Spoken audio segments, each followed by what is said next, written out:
नमस्कार, मैं हूं आपके साथ कविता राणा।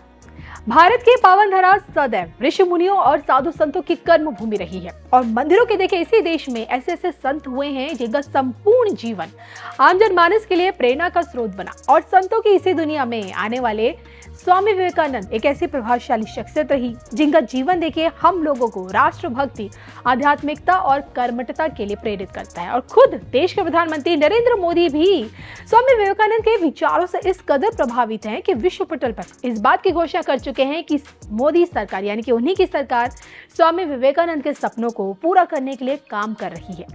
जी हाँ, 1893 में शिकागो में दिए गए स्वामी विवेकानंद के भाषण को बाकायदा याद करते हुए पीएम मोदी इस बात पर जोर दे चुके हैं कि हमें इनसे बहुत कुछ सीखने की जरूरत है।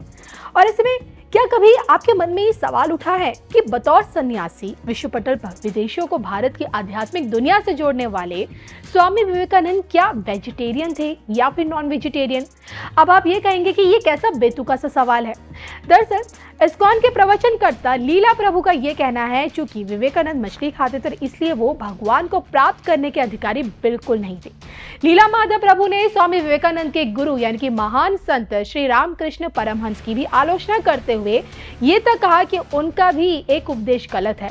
श्री रामकृष्ण परमहंस ने यह कहा था कि जितने मत हैं ईश्वर को प्राप्त करने के उतने ही रास्ते हैं। और इस पर बकायदा लीला प्रभु ने श्री रामकृष्ण परमहंस का मजाक उड़ाते हुए ये कहा कि अगर मुझे ऑस्ट्रेलिया जाना है और मैं उत्तरी ध्रुव जाने के रास्ते पर चलूं तो क्या मैं ऑस्ट्रेलिया कभी पहुंच पाऊंगा? लीला प्रभु ने पहले भी देखे कई उल्टे पुल्टे बयान दिए हैं।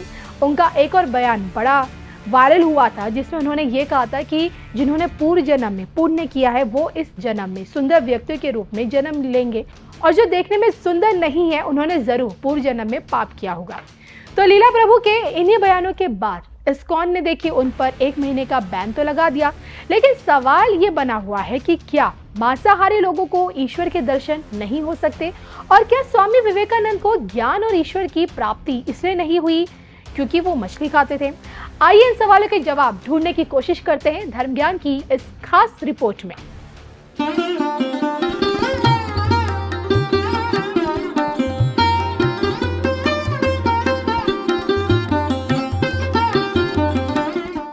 इन दिनों वैष्णव संप्रदाय के मानने वालों ने अपने मतों को जबरन सभी दूसरों संप्रदाय पर थोपना शुरू कर दिया है। जी हाँ, आजकल आप कई पोस्टर्स भी देखते होंगे जो बकरीद के अवसर पर दी जाने वाली कुर्बानी का मजाक इसलिए उड़ाते हैं क्योंकि मुस्लिम मांसाहारी होते हैं। उनका ये तर्क होता है कि हमारे हिंदू धर्म के अंदर मांस खाना गलत बताया गया है। भगवान श्री कृष्ण के बारे में अभी तक देखिए महाभारत, श्री भागवत और ब्रह्म वेदांत पुराण में भी ये कही नहीं है कि श्री कृष्ण ने जानवरों का शिकार किया या फिर उन्होंने मांसाहार किया। गीता में भी देखिए श्री कृष्ण मांसाहार को तामस भोजन बताकर उसकी निंदा करते हैं। और ऐसा लगता है कि वैष्णव संप्रदाय में भी मांसाहार का त्याग श्री कृष्ण के अवतरण और भगवत गीता और श्री भगवत ग्रंथों के माध्यम से प्रचलित हुआ। वैसे भी देखिए हिंदू मतों में वैष्णव संप्रदाय, सूर्य संप्रदाय, गणपति संप्रदाय और कुछ हद तक शैव संप्रदाय के कुछ उप संप्रदायों में ही शाकाहार का प्रचलन है और बलि और मांसाहार की निंदा की गई है।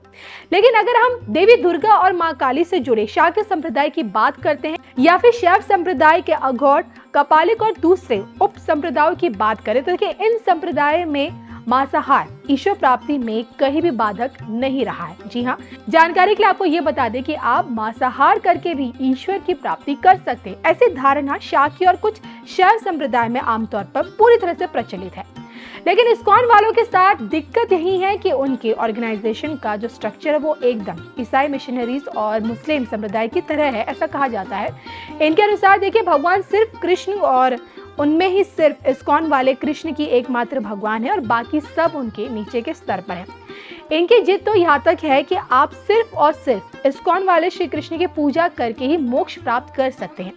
यहाँ तक कि दूसरे श्री कृष्ण संप्रदाय जैसे कि मध्व संप्रदाय और निम्बार्क संप्रदाय या फिर वल्लभ संप्रदाय में पूज्य श्री कृष्ण की पूजा करने से भी आपको मोक्ष नहीं मिल सकता, ऐसा इन लोगों का कहना यानी कि इस्कॉन वालों का। तो ये कुछ ऐसे है कि सिर्फ अल्लाह की ही पूजा हो सकती है, बाकी पूजा बिल्कुल हराम है और इसके लिए सजा मिलेगी। वैसे ही देखिए अगर आपने इस्कॉन के श्री कृष्ण की पूजा नहीं की तो आप अनंत जन्मों तक नरक में सड़ते रहेंगे या फिर बार बार किसी न किसी प्राणी के रूप में जन्म लेते रहेंगे, ऐसा कहना है इन लोगों का। अब लीला माधव प्रभु ऐसे ही वातावरण में दीक्षित हुए हैं तो इनका कुछ नहीं किया जा सकता। हालात तो देखिए यहाँ तक है कि अगर आप किसी और श्री भगवत पुराण की बात करेंगे तो ये भी आपको दुत्कारते हुए कहेंगे कि सिर्फ और सिर्फ उनके स्वामी यानी कि महाप्रभु की लिखी गई गीता ही सच्ची है और गीता प्रेस या किसी और संप्रदाय की लिखी गई गीता अशुद्ध है।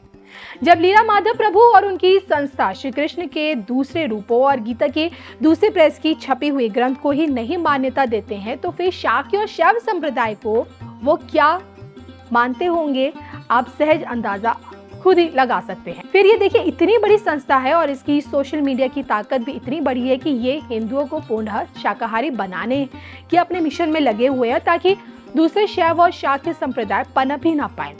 अब बात देखिए हम विवेकानंद जी की करें तो देखिए ये तो बिल्कुल सत्य है कि वो मछली खाते थे और उन्हें मांसाहार पसंद था और देखिए इसके पीछे उनके क्षेत्र की परंपरा भी थी, जहां बंगाल और मिथिला में हर एक शुभ कार्य की शुरुआत देखिए मछली से ही होती है और आज भी होती है। इसके अलावा देखिए उनके गुरु यानी कि महान संत श्री रामकृष्ण परमहंस भी मछली शौक से खाते थे और माँ काली उन्हें रोज दर्शन भी देती थी।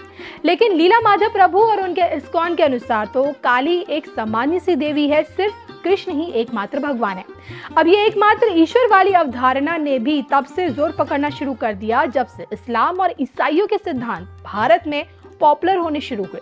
इससे पहले देखिए भारत के हिंदू बहुदेववाद में विश्वास रखते थे, सिर्फ वेदांत ही एकमात्र ऐसा भाग था जिसमें एक ईश्वर की अवधारणा थी, बाकी सभी ग्रंथ कई देवी देवताओं का जिक्र करते हैं। अब बात अगर श्री रामकृष्ण परमहंस की करें तो बात यह है कि जितने मत हैं, जैसे उन्होंने कहा कि जितने मत है उतने ही ईश्वर को प्राप्त करने के रास्ते।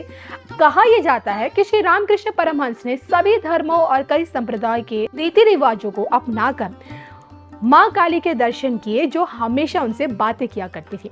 कहा यह भी जाता है कि कुछ वक्त के लिए श्री कृष्ण परमहंस मुस्लिमों की तरह नमाज भी पढ़ने लगे थे, उन्होंने मंदिर जाना भी छोड़ दिया था और इस रास्ते से भी उन्हें वही ईश्वरीय अनुभूति हुई जैसे उन्हें माँ काली के साधना से मिलती थी। कहा यह भी जाता है कि वो कुछ वक्त के लिए ईसाई भी बन गए थे और फिर से ईश्वर की अनुभूति उसी रास्ते से प्राप्त करने लग गए। उनसे जुड़ी सबसे देखिए रोचक कहानी जो कही जाती है वो ये कि उनके द्वारा सखी संप्रदाय को अपनाने की। सखी संप्रदाय वर्तमान में देखिए छत्तीसगढ़ में ज्यादातर पाई जाती है और इसकी स्थापना संगीतज्ञ तानसेन के गुरु स्वामी हरिदास जी ने की थी। और इस संप्रदाय में देखिए सृष्टि में सिर्फ एक ही पुरुष है और वो है श्री कृष्ण, बाकी संसार के सारे प्राणी स्त्री हैं और इस वजह से सखी संप्रदाय के पुरुष लोग स्त्रियों जैसा श्रृंगार करते हैं और स्त्रियों जैसी बोली भी बोलते हैं और कई बार तो साड़ी भी पहनते हैं। कहा यह जाता है कि श्री कृष्ण परमहंस ने सखी संप्रदाय को अपना लिया था और कुछ ही दिनों में वो श्री कृष्ण भक्ति में इतने लीन हो गए थे कि उन्होंने खुद को कृष्ण की गोपिका के रूप में देखना शुरू कर दिया था। और उस काल के लोगों ने ये तक लिखा है कि रामकृष्ण परमहंस के शरीर और बोली में भी बदलाव आना शुरू हो गया था। उनकी आवाज और उनका पूरा का पूरा शरीर औरतों जैसा दिखने लगा था और इस रास्ते से भी उन्हें कृष्ण में माँ काली ही नजर आई।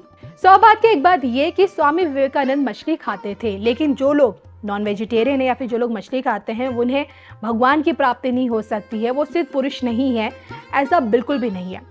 हमारी इस रिपोर्ट पर आपकी क्या राय है, सनातन धर्म को लेकर आप क्या सोचते हैं? और जो हमने इस रिपोर्ट में आपको बताया कि क्या ऐसा ज़रूरी है कि अगर हम नॉनवेज खाते तो हम भगवान की प्राप्ति नहीं कर सकते, हम बतौर सन्यासी सिद्ध पुरुष नहीं हो सकते? इस पर कमेंट करके अपनी राय ज़रूर दीजिएगा।